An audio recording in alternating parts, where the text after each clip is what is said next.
I know what you're thinking. YouTube.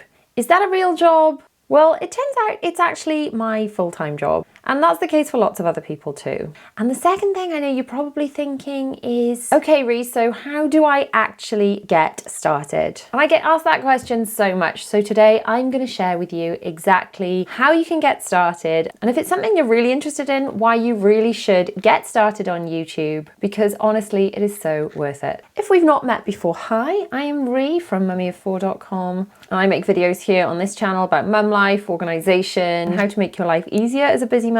And then I also make videos over on my Mummy of 4 Does Disney channel, sharing our Disney adventures in the Disney parks and on the Disney cruises, and helping families plan their own trips with tips, tricks and hacks to make it all the more magical. So today's video is going to be a little bit different, because I'm sharing everything you're desperate to know about how to get started on YouTube. Maybe because it's something you really want to do for yourself, or maybe because you're just kind of curious. The first thing you're really going to want to think about before starting on YouTube is your why. Do you want a hobby, a creative outlet, just something for you, something that's going to be kind of fun, or something that ultimately you'd like to be either a part or full-time job? Think about that. And for bonus points, if you have a pen and paper, jot down your answers as we go through this video, because it's really going to determine the steps you take moving forward. Then you need to think about something that you hear recommended to you over and over and over, which is picking a niche.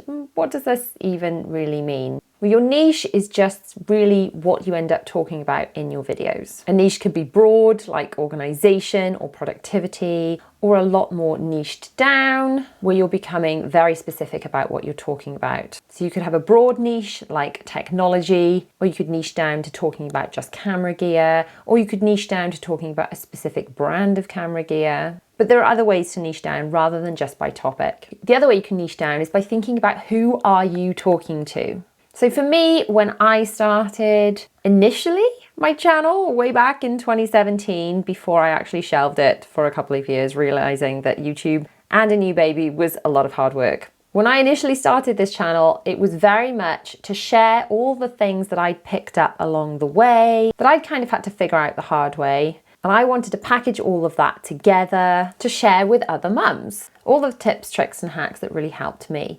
So ultimately, my target audience was me a few steps behind where I was. And this is the case for so many people. So often the person that you're talking to is you, just slightly younger, maybe a year or two ago, before you knew what you actually know now. And by figuring out who you are speaking to, who is that person, what are their pain points? What are their problems? What keeps them up at night? Which challenges do they face during the day? It makes it really easy to come up with video ideas aimed at that person. This is often described as your audience avatar, and I'd honestly recommend giving this person a name. So maybe you are literally just talking to you a few years ago, which is perhaps the easiest way to do it. Or you make up a person, maybe you base it loosely on a friend or someone you know, you give them a name. You think about how many children have they got, what level of education do they get to, which job do they do, what time do they get up in the morning, how much money do they make, do they have family support, all of these things. And if you can really picture this person in your head, it is so much easier to talk to that person than just a camera every time you turn on the camera. So how is it exactly we're going to figure out what we want to talk about and what is our niche?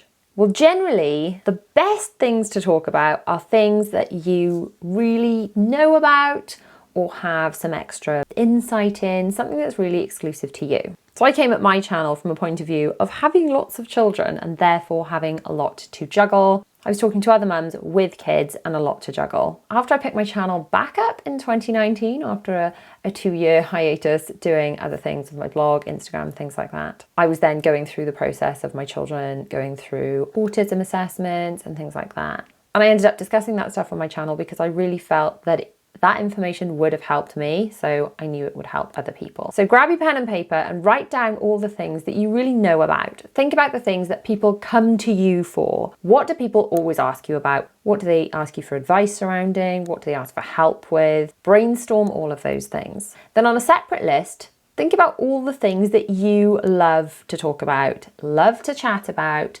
something that you would talk about forever for free, just for fun because you love it so much. And if you can find crossover elements where there is an overlap, where your zone of genius, the areas where people always ask for your help, overlap with things that you love to talk about, then that's a recipe for a killer YouTube channel. So for me, people were always asking me, how do you do it? How do you manage? And my YouTube channel was very much the long answer to that question. I manage with a million different little hacks and things that keep my life together and keep the wheels running. My YouTube channel turned into the long answer to that question, sharing all of the little things I do day to day to keep all of the balls that I have to juggle in the air. Equally then, what do I enjoy talking about? What do I like to watch myself? I quite enjoy having new organisation systems in place. So why I may not enjoy doing the organisation projects, and you probably, if you've seen my channel before, you will have seen me at that stage of every project like, why did I start this? But I love the feeling of things being organised at the end. I also enjoy shopping. I enjoy testing out new makeup and things. So I try and include all of this in my channel in some way,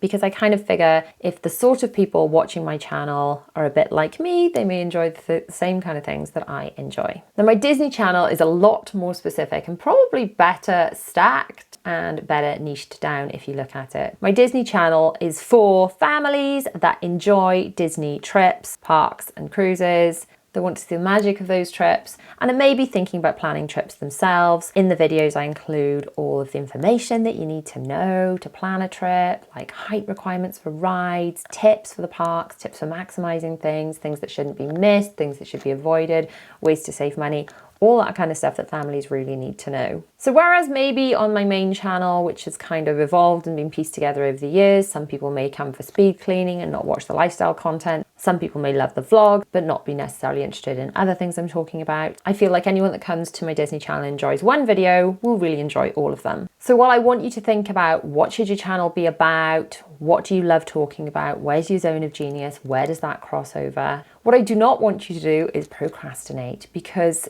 really the way that most people start on YouTube is kind of by throwing spaghetti at the wall, by putting up videos, seeing which ones the audience responds to, and making more of those kind of videos. And in order to do that, you just kind of need to start making videos.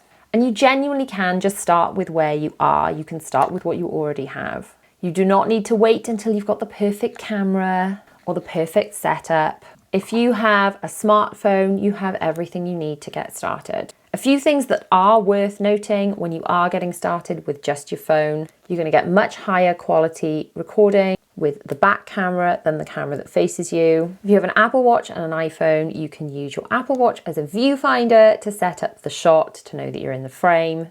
Then hit record and start filming. If you are recording with your phone, do not forget to wipe the lens on the phone. Chances are your phone camera is grubby and covered with fingerprints. Giving it a wipe with a cloth will make all the difference to your video quality. If you don't have lighting yet, set up facing a window. Even though I have lighting, I still film so many of my videos just sat facing the window in my living room and utilizing natural light. So get that light on your face, ideally on a cloudy day, so not direct sunlight for really harsh shadows and lots of squinting, but on an overcast day or where the sun isn't directly shining in your face. Just face that window, get the light on your face, and hit record.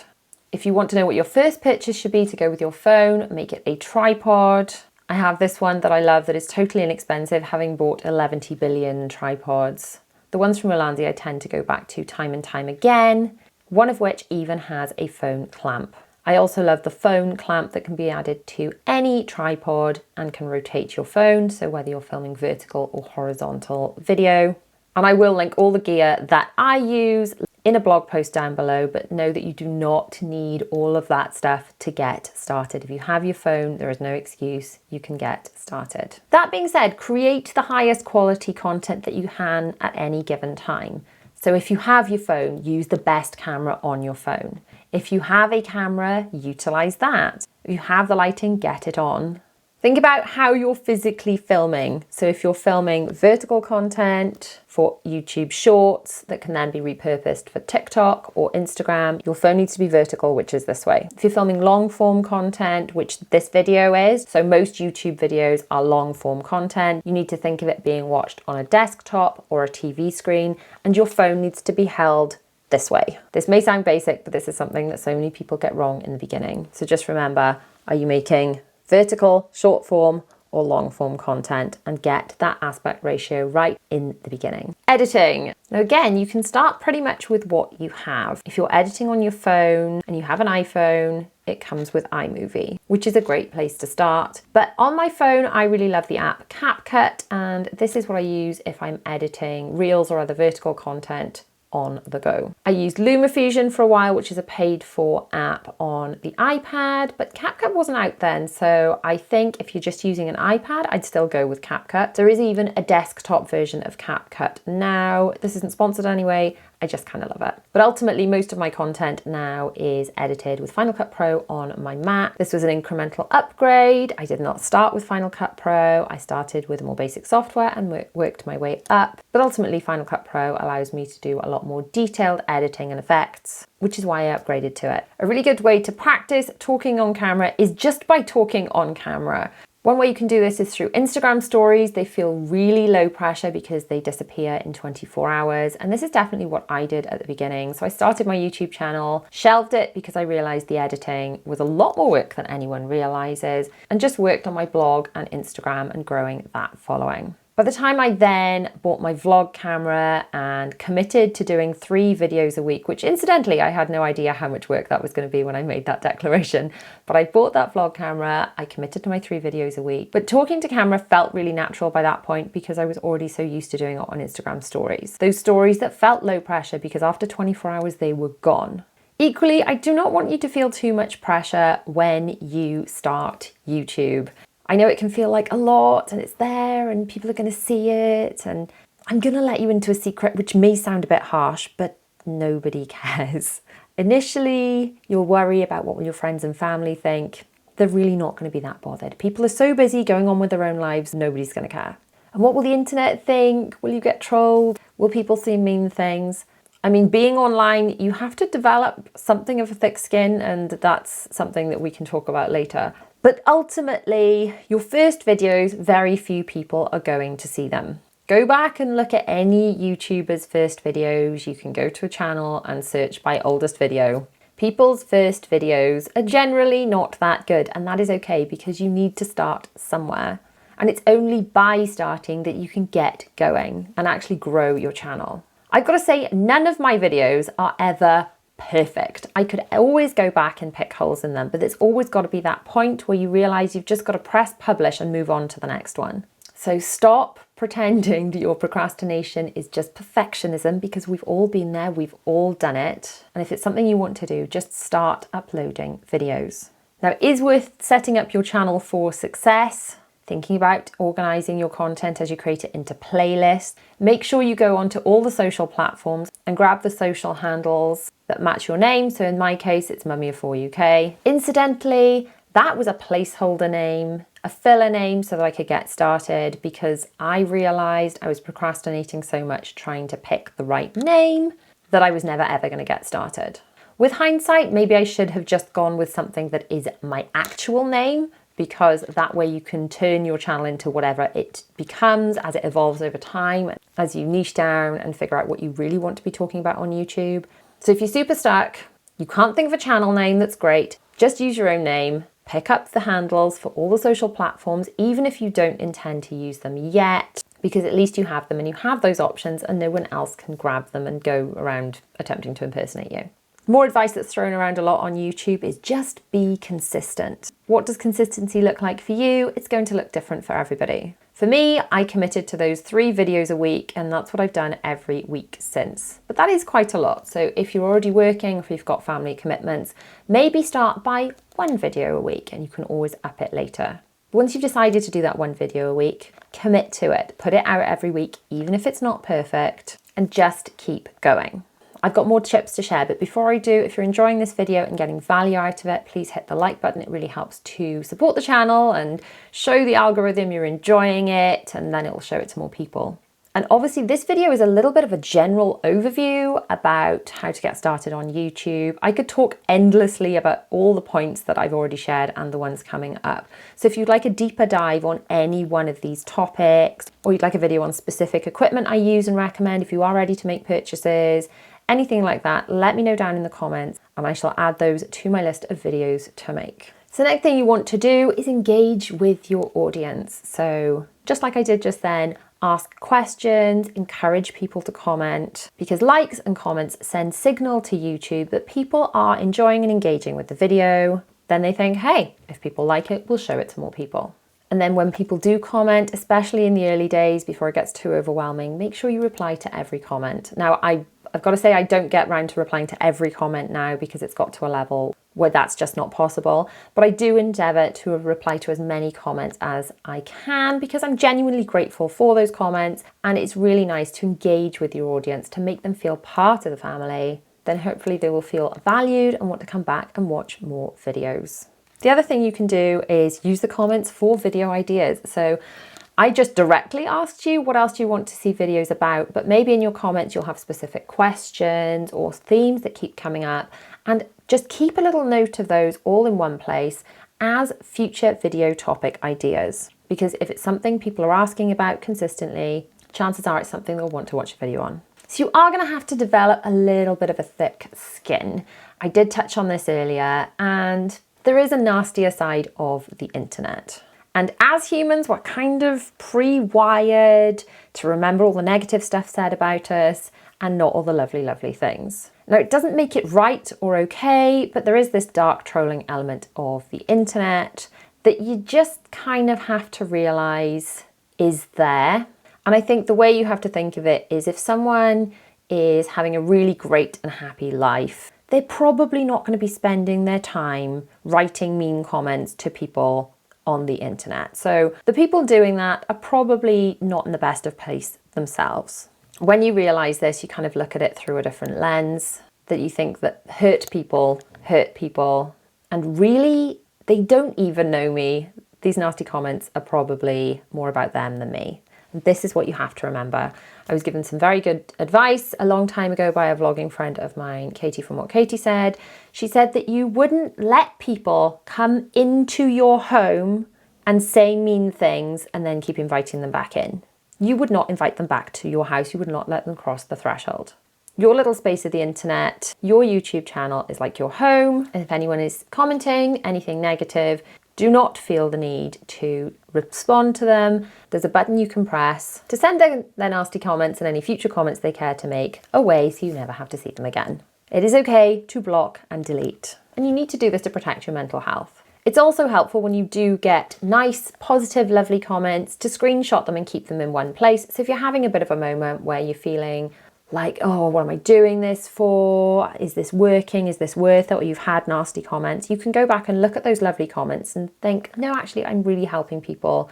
I cannot tell you, if you're ever one of those people that sent me one of those lovely messages saying, I've just got through my child's autism assessment and thank you so much. I would never have done it if I hadn't been for those videos. Or one of those people that just got back off the plane and said, we've just landed and I just had to thank you so much. Your tips helped so much. It helped to make our trip magical. Or thanks so much for sharing this tip on Instagram. It's changed my life. It's helped me stay organized. Those comments just mean everything to me. And if you're one of those kind people that's taken time out of your day to send me one of those messages, just know that they mean so much to me. It reminds me that although I just feel like I'm sitting here talking to myself and talking to a camera, that there are real human people on the other side. And knowing that something that I've said or done has helped in some way just really does mean so much. So thank you. And I can't recommend highly enough keeping a little bank of those lovely comments to look at when you're having a bit of a lower day.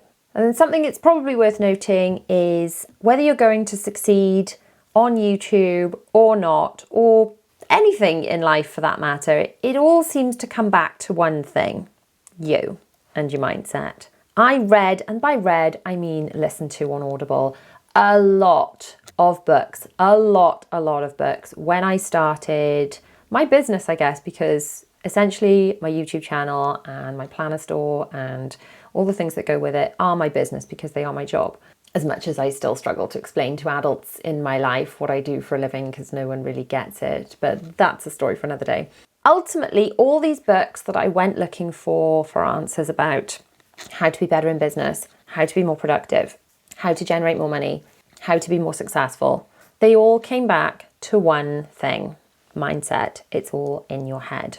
I will link in the blog post to go with this video some excellent books that really, really helped me with my mindset through this whole journey. I'll keep adding to that. I'm still loving books about personal growth, personal development, and mindset, because I have realized that all the books ultimately say the same thing. Get your mindset right and the rest will follow. The end. They just pad it out in a way that gives you a few more tips along the way. Ultimately, YouTube is a lot more work than people realize. It is not as simple as some people think. Well, you make 3 20-minute videos a week, that's an hour. What do you do with the rest of your week? It obviously takes a lot more than that. And let me know if you would like me to share a video breaking down my process.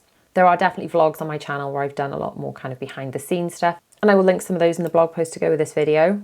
But is it worth it? Absolutely. I have 4 children. We don't have anyone else in our family that takes care of our children. So all of the childcare is between me and my husband. And ultimately, I'm so grateful that this job, this little channel, or couple of channels, I guess, that I've created for myself allows me to do that. And I'm so grateful for all the support that I've had. So if you've ever watched, liked, commented, subscribed, joined my Patreon, bought one of my planners, ever purchased anything through an affiliate link, any of that support, I'm so, so grateful for, because ultimately it may be hard work, but I do genuinely love it. So if you'd like to see a little bit more about behind the scenes of my YouTube channel, click on the video on screen now, or another video that YouTube thinks you may enjoy. And if you want to see a bit more behind the scenes, early release kind of content, then check out my Patreon. Thanks so much for watching, guys. See you guys soon. Bye.